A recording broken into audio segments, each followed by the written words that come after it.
G'day students, I hope you're well. This is the final of the 3 lessons that have all been around enhancing and improving our knowledge of human development. And I know that I haven't really taught a lot about this so far. We've gone about the approach where this week you're doing a lot of your own research and finding things out, maybe even starting to ping a few questions in your brain. Next week, I'll be giving you a fair bit of delivery through Zoom and through YouTube clips that really help you understand both those 4 development areas and the lifespan of each of the stages. And hopefully, when you've got that table sitting in front of you that you will upload today, you're going to tick things off and realize, yes, I was right, what I read was correct. And there might be a couple of things that you have to highlight and tweak yourself. I just wanted to show you quickly that over into our class for week 6, if you haven't started yet, which everyone should have, the human lifespan and development is the table that we're working on. And I have created now over in learning tasks, the health development week 6 task, which is enabled for you to upload at the end of today's lesson. You'll notice as well that this website here, which I have actually put the link to this website in our lesson plan for today, I wanted to actually take you through just a few items. I don't think you need to do everything on this website because this is a course in of itself. But I want to show you these 2 diagrams first. Within these 2 diagrams, when we look at the stages within our lifespan, whether it go from prenatal, infancy, early childhood, late childhood, youth, early adulthood, middle adulthood, and late adulthood, there's a couple of things that we need to understand. Firstly, all of this is theory based. So when we say that it's theory or theoretical based, that means that people have taken evidence of what has happened in the past and they have created an idea that underpins and explains what is actually happening. That is called a theory. It hasn't been proven to be 100% accurate, where other theories can potentially be presented. So what you're going to read about in this website is the naming of some of those stages is slightly different. Adolescent might not be there. Early, middle, and late adulthood is combined into 2. And that's absolutely okay. But we can still take what our theory is within our Microsoft Word document and link it fairly closely to the information that's being presented with another theory. In terms of theories, we also need to look at this.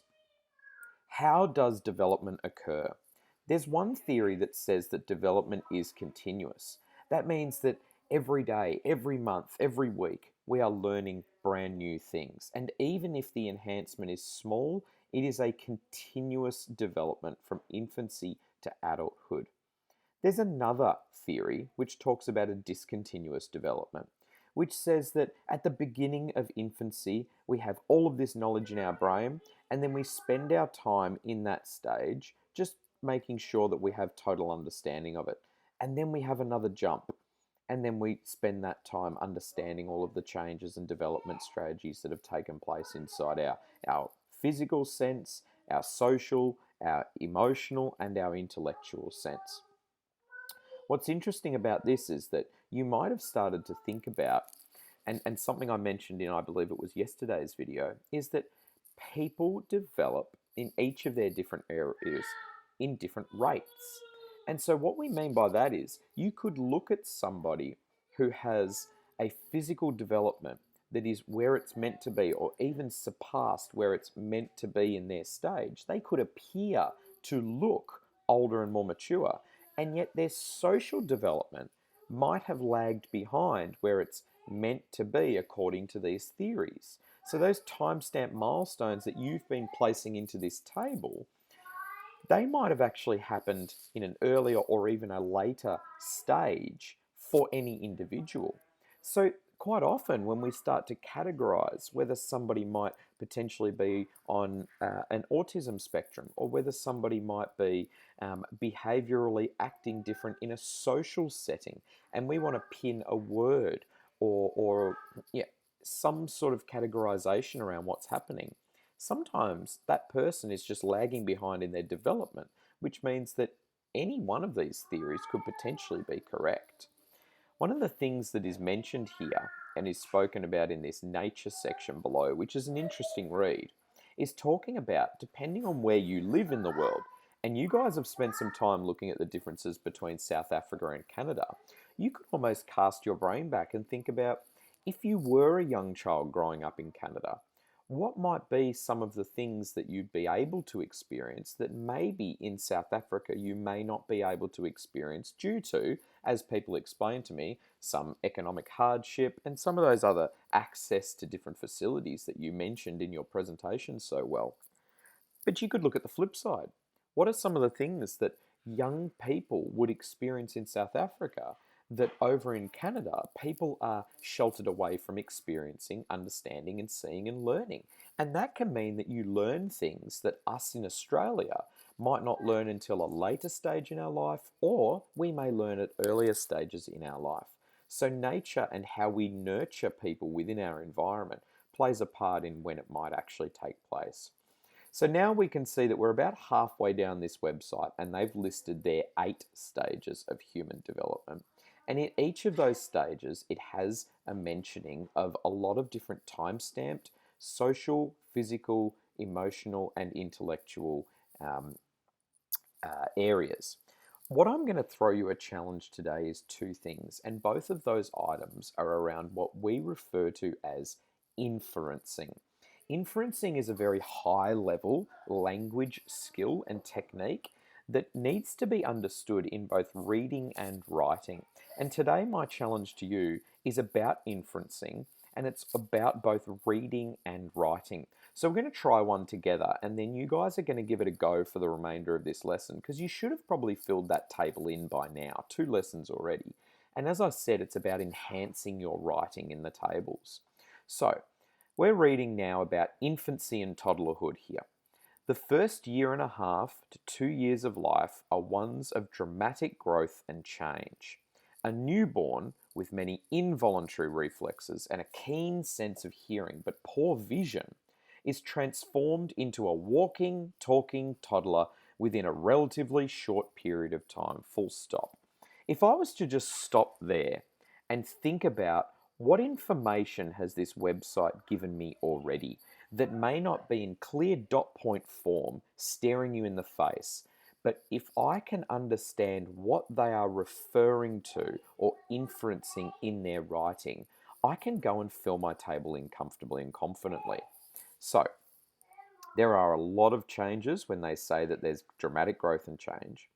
A newborn, so now they're talking about the stage just at the beginning, has many involuntary reflexes. So there's a physical development that they're starting to talk about. Reflexes is movement.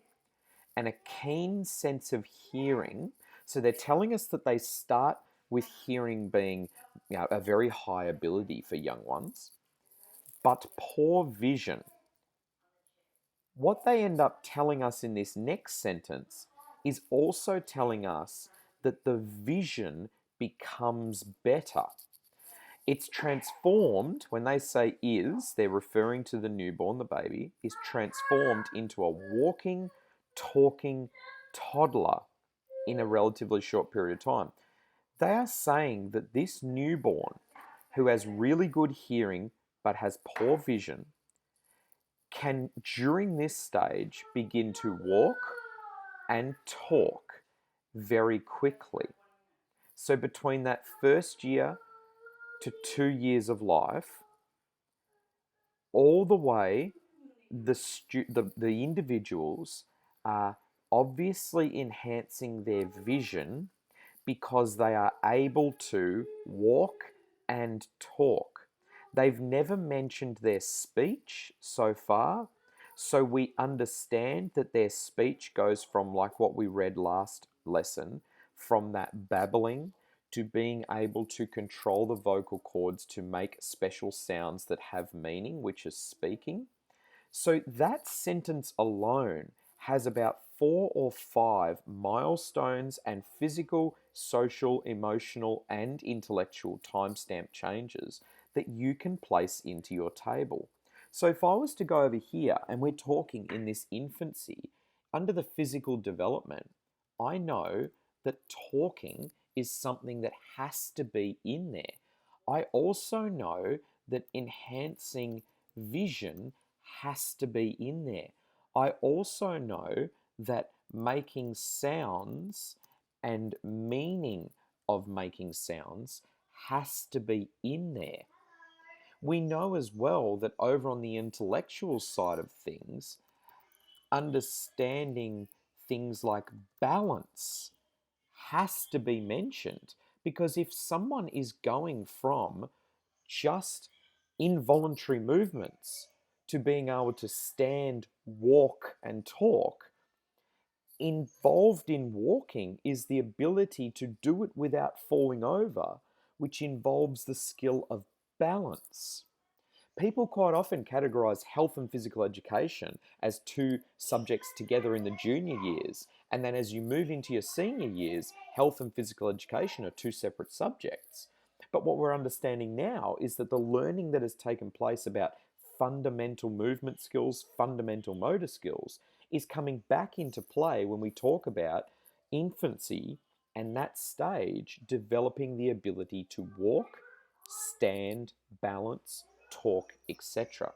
So each of these documents that you've been filling in, standing, balancing, I told you that as we go, we would be filling this table in with more depth and more understanding. And if you're struggling with your ability to inference, and when I say inference, it's take meaning from sentences like you're seeing in the highlighted section there, you can really have a powerful ability in enhancing your understanding of texts. What we're next seeing is that they start talking about in the next sentence caregivers. So straight away, I know that I am going to be filling something into the social development because we're talking about someone else.